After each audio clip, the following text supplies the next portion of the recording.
Good morning once again. Well, a real treat for music lovers today, an exclusive catch-up with one of the most enigmatic names in music history. He burst onto the scene with all those hits and then pretty much disappeared from view at the peak of his career after converting to Islam. I'm talking about the artist originally known as Cat Stevens. These days he's Yusuf, and I spoke to him about his amazing life and his incredible career. The morning has broken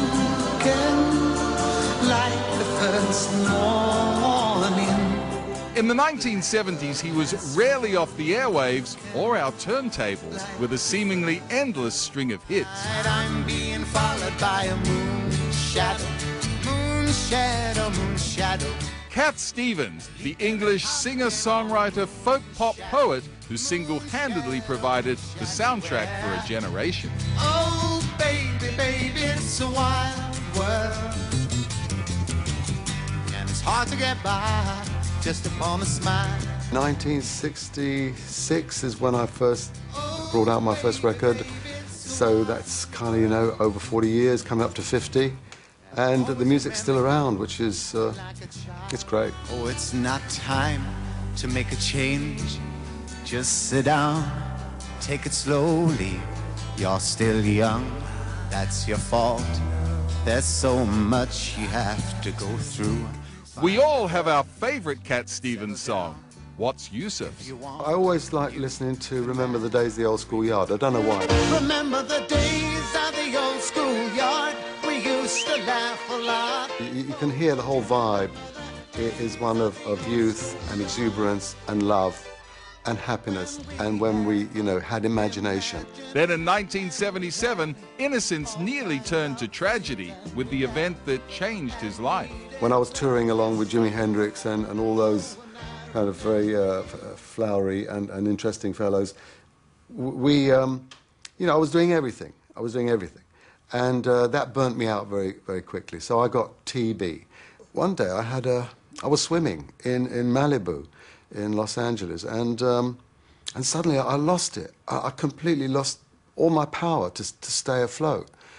And I just knew that this was possibly it, you know. And so I called out to God, because I never lost my faith in God.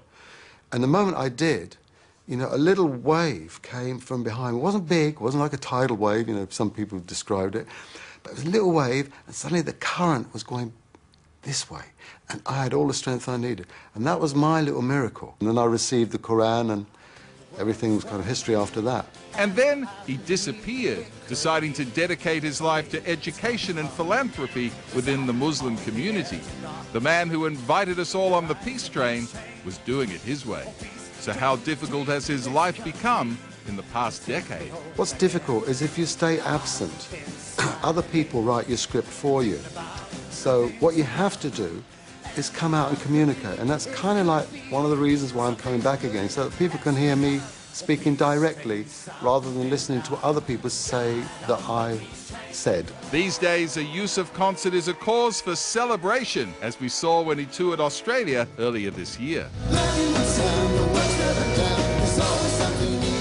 So do his religious beliefs ever collide with the excesses of the music business?